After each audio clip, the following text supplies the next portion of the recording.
Hello again, everyone, and welcome back to Reddit Aliens. I'm John, and as always, thank you so much for being here. Good topic for you today. Let's do it. What's the creepiest or scariest thing you've ever experienced that you haven't shared anywhere else? Please remember to like, share, comment, hype, listen and ask for shoutouts, and subscribe. When I was about 8 or so, my family went up to a campsite near a lake. We went with several other families, and they brought their kids too. One thing me and this one kid would do is search the shallow areas for crawdads. As I was searching, I began to venture a ways out until the water was up to my waist. The water wasn't too clear, but it also wasn't muddy, and I could see the pale area of the shallows and the darker area where the water dropped off. But I didn't know that at the time. I ended up stepping into the darker, deeper water and began to fall in. Before I could, a pale, slender arm grabbed my leg and pushed me back to the shallows. All I saw was the arm as it sunk back into the deeper water before I skittered back to the shore. I remember it as clear as day, but nothing has ever turned up from that lake. No bodies, no drownings, nothing. My parents still think I made it up. I am a foreign ranger and hunt averagely. I live in the Netherlands and was on a hunting trip in Germany. Now, I am Germanic pagan, which means that I believe in the old gods and even some of the fearful creatures that once out at night for them to hunt. This was at day 3 of what was supposed to be a hunting trip of a week. Things were going well. I had sent a lot of game in the past 3 days. I was tracking a deer since day 2 by that time. Anyway, it was night, and I had set up a tent in the woods. This would normally be illegal, but I had an agreement with the owner of the forest since it was a relative of mine. I was sleeping when I would suddenly be woken up by a weird sound in the woods. I originally thought it was an animal, but I had no knowledge of one making a sound like this. It was about 2 in the morning, and I thought nothing much of it, so I tried going back to sleep with my knife a little closer than before. I failed in going back to sleep because the weird sound had me in its grasp. There was something about it that was so interesting to me. It was kind of a low, burling sound, like you would hear from a male deer when it's mating season. The problem is that it wasn't mating season. The sound also had a strange high-pitched tone and a sort of growl at the same time to it that a deer would not be able to make. Interested to what it was out there, I grabbed my rifle and knife and went to take a look outside. The sound was back again. I now walked in the distance of the sound, now also with a healthy bit of fear of the unknown. I got closer and closer to the sound when I suddenly stepped into water. There was a pool in front of me. A bit irritated that I got my socks wet over my own imagination, I decided that it was in my head and that I should go back to my tent. But then I saw a glimpse of something at the edge of the water, at the other side of the pool. It was something that looked like a mix between a big black wolf-like creature and a kind of deer, since I thought to have seen that it had antlers. I couldn't see it clearly because it was almost pitch black, but I went back straight away, not even shooting at it. I couldn't sleep the entire night thinking about it and what I had seen and heard. I started thinking about the creature that I had read of and thought it maybe was an Offhacker, a type of shapeshifter in German mythology. But at the end of the night, I came by the conclusion that I should continue hunting. I shot a deer 2 days later and went home, not forgetting what I had seen in the night since it gave me a good fright, but mostly because there are way more dangerous creatures than that in the woods, if you should believe in the folklore or mythology. A long time ago in my primary elementary school, me and my friend came to the school compound on a Sunday to explore. We came in the wee hours in the morning, and coupled that it was a Sunday, there was nobody in. We were walking along a corridor on the first floor when suddenly we heard this thunderous noise above us. You know the sound where you drag a chair or a table across the floor? It was exactly that, but it sounded like there's multiple classrooms full of tables and chairs just moving around. It was loud, very loud, and it was extremely sudden. There's no reason why anybody would be in school, moving dozens of tables and chairs on their own on a Sunday, 6 a.m. We stood rooted, started at each other for a second, and then bolted. After we got out of school, he asked me whether I heard a lady screaming in the corridor. I said no. He didn't hear the dragging sounds either. Was driving through a rural south with my significant other. Only one car in front of us, a Volvo. I remember it had that old beige color, winding road in Appalachian Mountains, the kind where if you don't slow down off the edge of the mountain, you go. There's a sharp turn. We expect it because we've done this route so many times before. The car in front of us slams into it at an angle, his left nose looking like it's going to be picked up. I see pieces and fragments of it falling off. Instead of stopping, he keeps driving. Weird. 10 minutes later, we get off the last mountain and onto a decently major highway. There are plenty of exits. Car still doesn't get off. We start to pass car using the left passing lane, and lo and behold, the car is spotless. No sign of the damage, not even a scratch. We had both literally seen actual pieces flying off this car, and there's absolutely no sign of damage. Also, immediately after we passed him, this guy quickly gets off the highway. He was wearing what looked like an Indiana Jones type hat, and you couldn't see his face, but he noticeably hunkered down after seeing us notice him. It was the strangest thing. I almost feel like it was some glitch I wasn't supposed to see, but I'm not saying it was. I believe in science and not glitches, but dang. It's been years, but we still talk about it. Creepy things happen in those mountains. I was reading the Appalachians used to be connected to the Scottish Highlands millions of years ago. Makes sense to me. Had also met a no-nonsense oil tanker guy who swore he had seen a Sasquatch in West Virginia. Of course, it was West Virginia. Not really all that much to tell.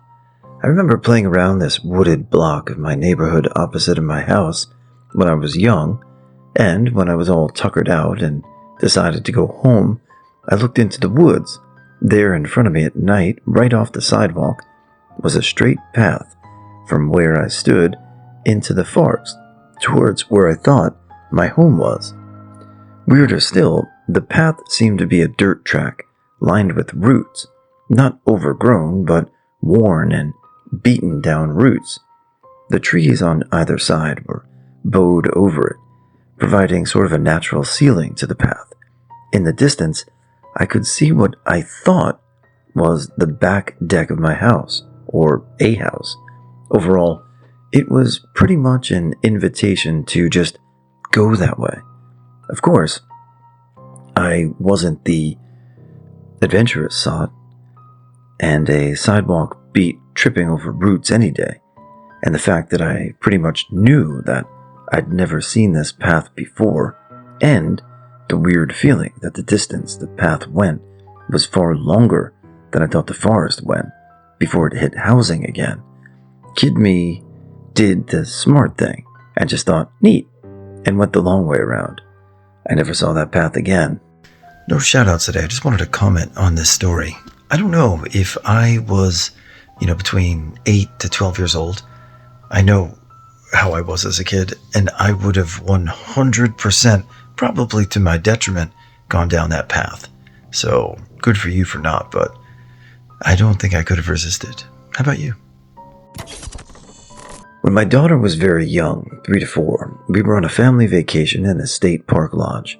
Our room had exposed wood ceiling beams to match the decor, important later. It was supposed to be nap time for my daughter, but she was quietly playing by herself and just chatting away, and the wife and I were reading on the other bed. Out of the blue, my daughter turns to me and asks for a piece of rope. I asked why she needed the rope, and she nonchalantly replies, "It's for my friend, the purple girl on the ceiling." My wife asks, "What friend?" And my daughter responds, "I've been talking with this little purple girl hanging from the wood up there," points to the ceiling beam. She asked me for another piece of rope. Needless to say, that nap time was over, and we quickly exited the room. When I was 20, I visited a town in Italy that has a number of medieval towers that you can climb. My girlfriend didn't want to climb any, so I went up one on my own and was the only person that entered the tower. It was a sunny day.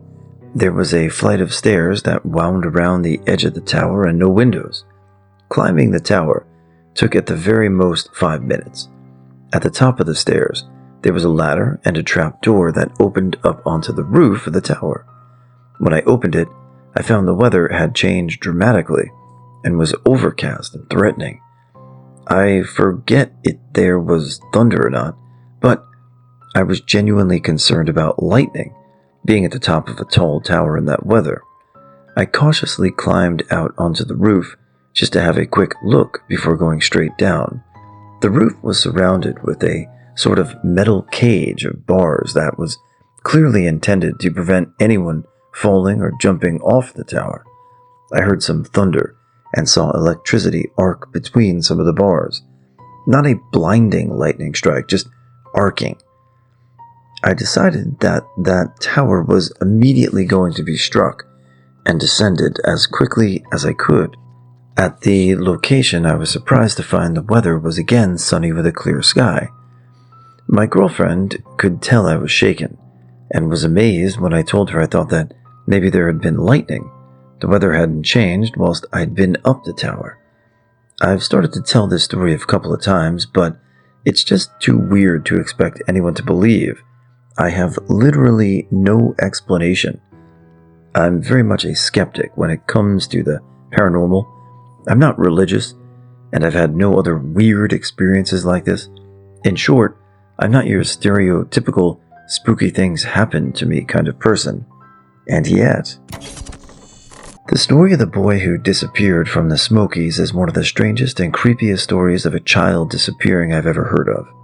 The reason I haven't told anybody is because it involves a whole bunch of conspiracy that not many people would actually believe. Dennis Lloyd Martin disappeared from the Smoky Mountains National Park in Tennessee, June 14, 1969. He was playing with 2 other boys. One, his relative, one who came from a different family, who also had the last name of Martin. His father witnessed him go into a bush. He just thought he was going to try and pop out to scare the 2 other boys. But after a while, his father got concerned as the other boys had passed and the bush multiple times, and he still hadn't popped out. His father checked the bush. Dennis was nowhere to be found. His father raced into the forest, as it was only a few feet away, and ran for 2 whole miles before he realized there was no way in hell his son could have made it that far in the amount of time that he was missing. 5 miles away, another family was wanting to look for a place to spot some bears. A forest ranger guided them to a spot that had known bear activity. When the family got to the spot, they heard a loud and shrill roar, unlike any animal I've ever heard. As the father put it, he then said him, his wife, and his young son witnessed a large, upright figure walking along the horizon, but when it spotted them, it tried to stay hidden. The father was scared shitless, but he was able to ingrain a couple of the creature's features into his brain. It was tall, shaggy, and furry, but he was also able to get the detail that it seemed as though it was carrying something bright red. Dennis was wearing a bright red shirt that day. When the search for Dennis was called, the Park Service weren't the only ones searching. The FBI and Green Berets also arrived to search for Dennis, but the Greenberries wouldn't say who told them to be there, and why they were there trying to look for some random kid. Every request for these details to be revealed were flat out ignored. Years later, Dennis's father, who had tried to forget about Dennis to move on with his life, said it seemed as though the three government entities weren't working together, but competing against each other, as if there was some prize at the end of this case. But, going on, the family who tried and had witnessed the furry and shaggy figure tried to report this to forest rangers. The father even offered to go to the FR station and show them the spot he had witnessed the creature, but they said, "We'll come to you." Yet they never did. Feeling as though his account wasn't being taken seriously, he went to the press. They published a story about a furry, tall, and shaggy creature that showed up only hours after the boy disappeared, how the deafening scream was that of no other animal, yet the detail of it carrying something was completely left out. Nobody would take the paper seriously, if they did. Dennis's father learned about the ape man, or man bear, as the media called it, through the newspaper, not the wildlife services. When he confronted them, they said the account was inconsequential and wouldn't lead anywhere, as it didn't fit the time frame. The other family's account was 2 hours after many offerings deduced the time at which Dennis disappeared. Dennis's father walked the trail to the spot the creature was witnessed. It took him only an hour and a half, and that was on the track. If something went through the thick and hilly forest, it could 100% take 2 hours to walk to that spot. In the end, Dennis was never found. Months of searching and not a single trace of the boy was found. For the rest of his life, Dennis's father firmly believed that whatever happened to his boy that day, the shaggy man had something to do with it. Look up The Boy Who Disappeared from the Smokies on Google and YouTube. Hi all, this is actually a true story as I live and breathe. I was about 16 or 17 years old, I'm 34 now, and I and my friends used to think it was really cool to hang out in graveyards together. We were stupid. So, we agree one morning to meet up at about 6 a.m. in the graveyard and just hang for a while. We had done this several times previously, always basically deserted except for a mourner once in a while. So I ride my bike into the graveyard. There were only 2 entrances to this place, and they're about 30 yards away from each other. I'm sitting in about the middle of a fairly big graveyard, just looking around waiting for my friend. I'm sitting there in dead silence for about 15 minutes, just enjoying the quiet. Suddenly, a guy dressed from head to toe in all black walks into the graveyard. He has a hoodie on over his face, but I figure he's just mourning or something. He walks over to a gravestone with his back to me. I assume he didn't see me when he walked in. He stares at the grave for about 10 seconds, then goes to the grave right beside it. The same thing. Goes to the next grave. Keeps doing this. I start to get weirded out now, so I quickly get on my bicycle, and then I kick up the kickstand, which makes a loud noise. He spins around and I can see he's wearing a balaclava on his face. Now I'm really scared. I start riding toward the exit, and the dude starts sprinting at me at a fast clip. I have to literally ride through graves to get away from this guy, because if I'd stayed on the path, he would have gotten to me. I make it out of the graveyard, and am pedaling very fast away from the place. I get about 30 seconds of pedaling in, and look backwards at the graveyard. The dude is still running toward me down the road, even though he has no hope of really catching me at this point. I'll never forget seeing him running after me like something out of the Terminator film. I told my friends, and we all decided never to go near that place again. It was terrifying, and I still think about it from time to time, wondering what that dude could have possibly been doing. About a year ago, I was in the car by myself on the freeway. It was a clear, sunny day. I was driving about 20 yards or so behind a semi. I glanced down for a second, literally a second, to adjust the volume of the stereo. When I looked up, the sky had gone completely gray, and there was a mist of fog floating in the air. The semi in front of me had rolled over on its side and was sliding quickly backwards toward me. I knew it didn't have time to avoid it because I was still going 65 miles per hour, and there was a car behind me, so I couldn't slam on the brakes. My breath caught in my throat, and I felt panic rising as I completely overwhelmed by the knowledge that I was about to die. In that split second, I saw my daughter's face in my mind and felt the weight of knowing I wouldn't see her growing up, and it was the worst thing I've ever felt. Terror, panic, devastation, desperation, and remorse. It felt like time slowed down as I watched the semi slide toward me, and I started to suck in a breath of air, I think probably to scream, and I blinked. Suddenly, the semi was upright in its own lane, still about 20 yards in front of me, driving completely normally.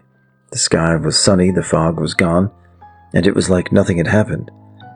My hands were still gripping my steering wheel so hard that it hurt, and my heart was pounding.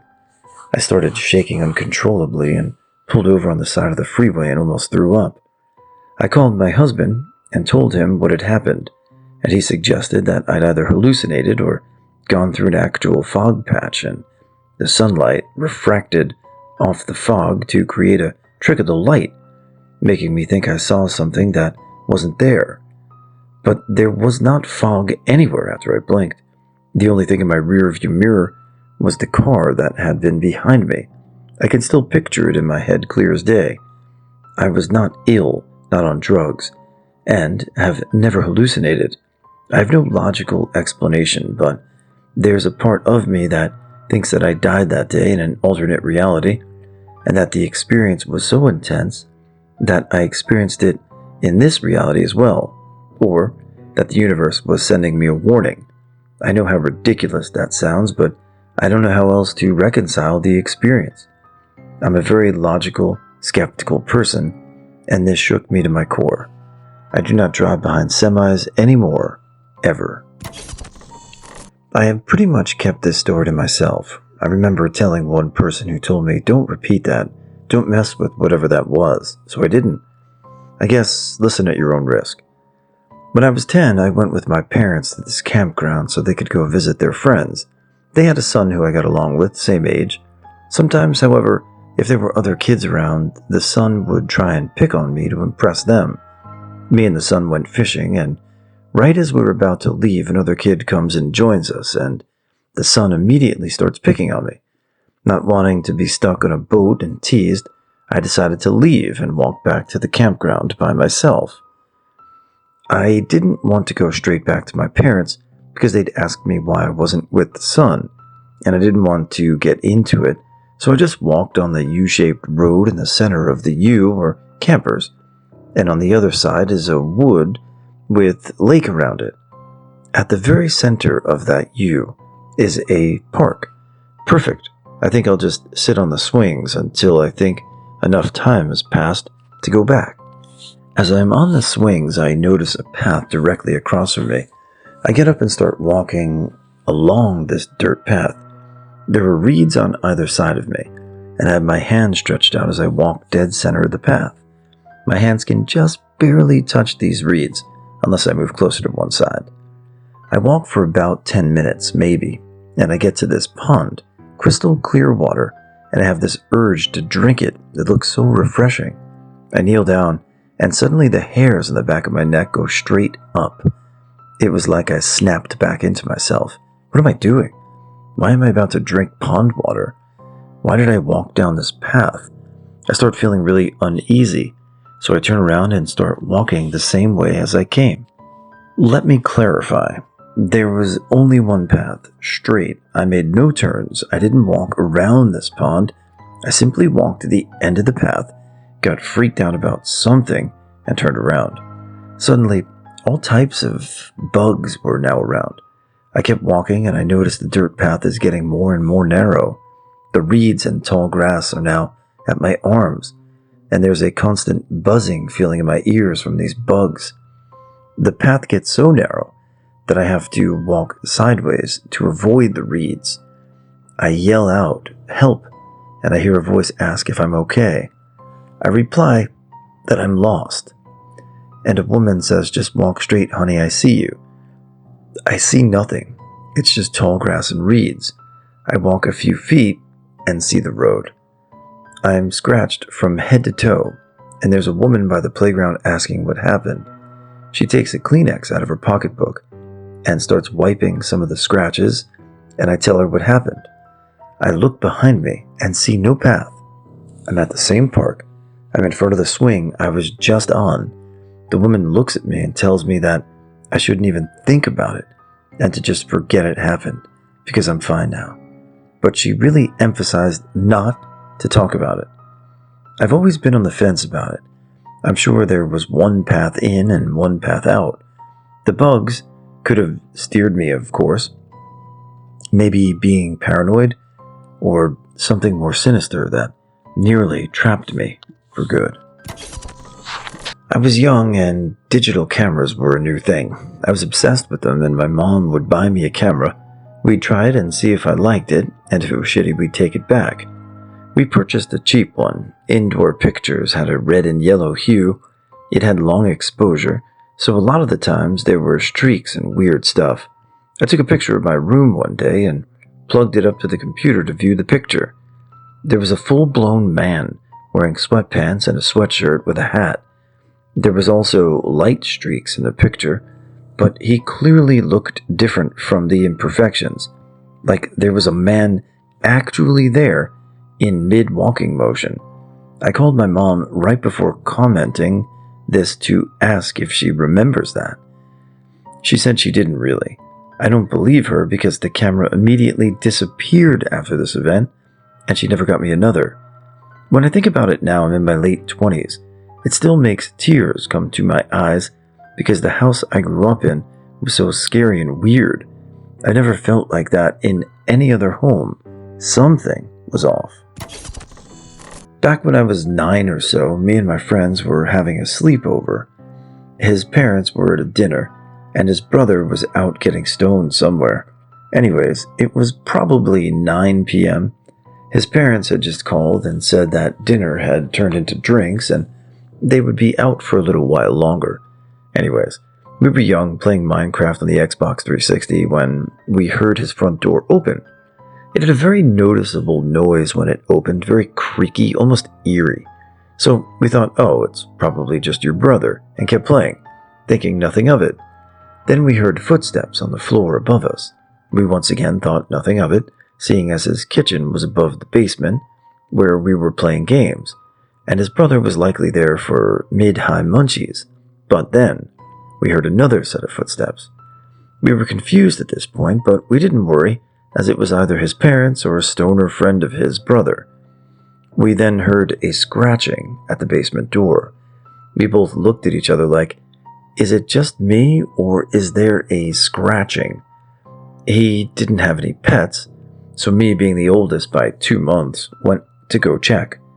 I opened the door, and there was nothing there. I yelled upstairs to his brother, let's call him Jim. "Jim, you're not scaring us, stop it." No reply. So I sat back down and continued playing. Now, there was a scratching on the window. We were honestly terrified. And we stayed seated, one of us looking at the door, the other looking at the window, then again scratching at the door. I opened it with a baseball bat in hand and nothing. We barricaded the door and put things in front of the window. We didn't hear anything for the next half an hour and eventually fell asleep. The next morning, his dad came down and knocked on the door and tried to get into the basement. We took down the barricade and his dad came into the room furious. "Why the hell did you guys rip open the screen door?" We went upstairs and sure enough, the front door's screen was shredded.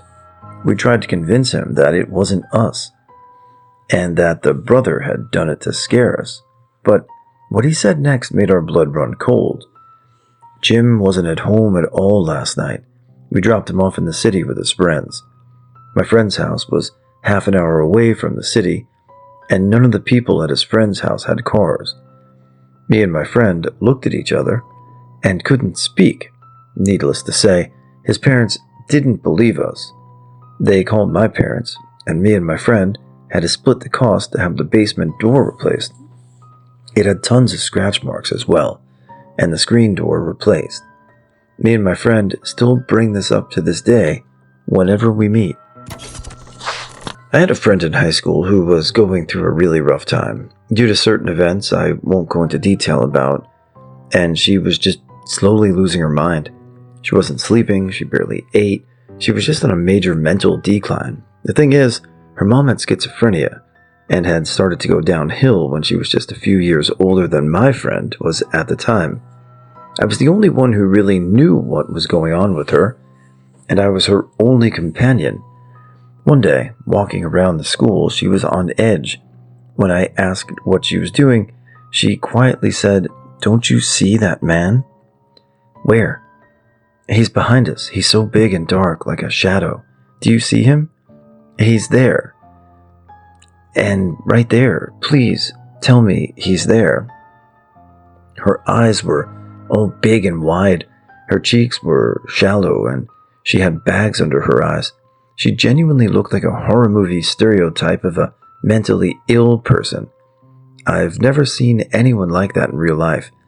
I glanced behind me and didn't see anything, but I told her I did anyway.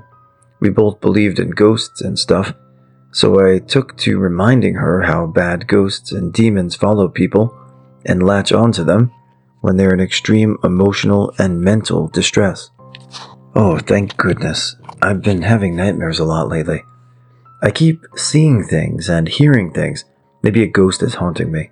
I just don't want to lose my mind. I don't want to end up like my mom. I hugged her and we kept walking.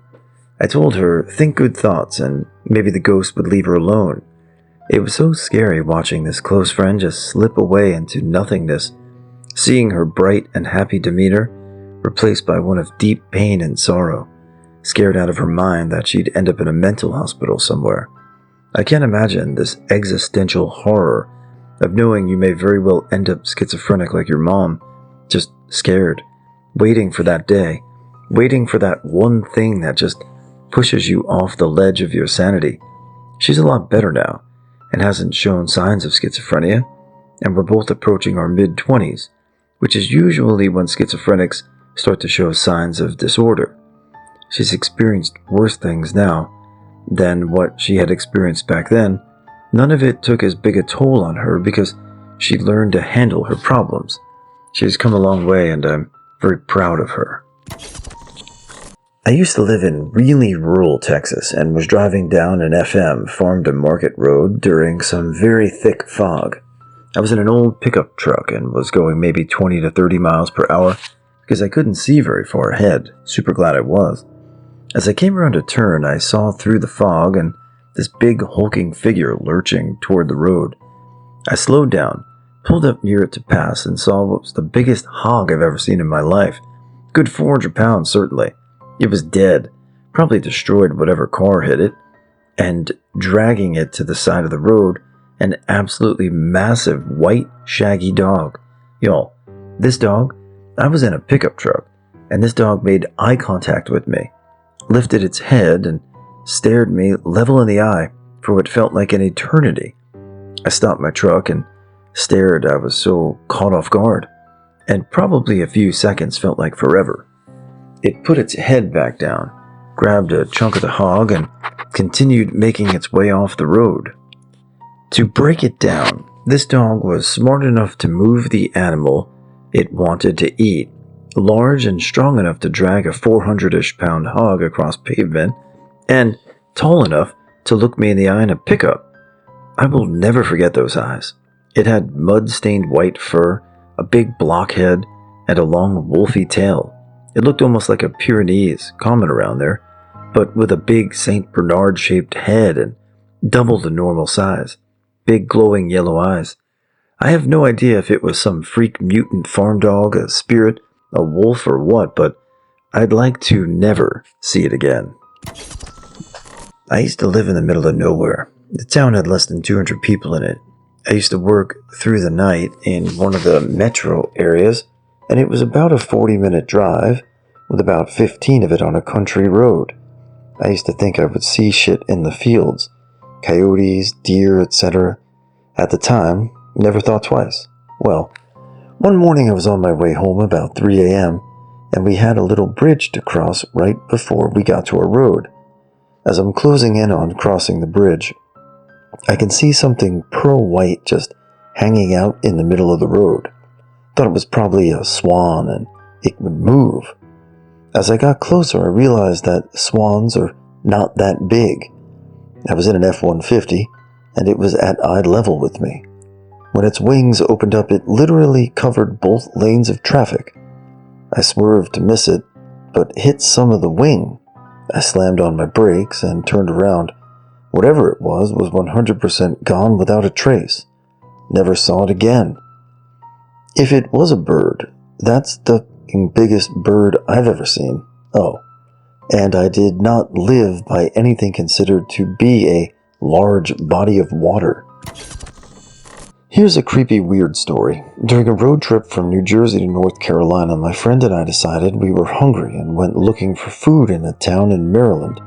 I don't remember the name of the town, but it felt very strange as soon as we pulled onto the main road, as there didn't seem to be any people out and about. It was the middle of the day, but no one was walking around. There weren't any restaurant food options, and other than a pizza place, so we pulled up and parked in front of the pizza place. It seemed like everyone in the town must have gone to that pizza place. When we parked the car, everyone in the restaurant turned and looked at our car through the big glass window, like at the same time. They stared at us, we stared at them. It felt so weird that I said, "I don't want to go in there." My friend just nodded at me, wide-eyed, and we drove to another town for lunch. Why was seemingly the whole town in that pizza place? What was with that staring? I'm almost a little sorry we didn't go in to find out, but at the same time, not sorry at all.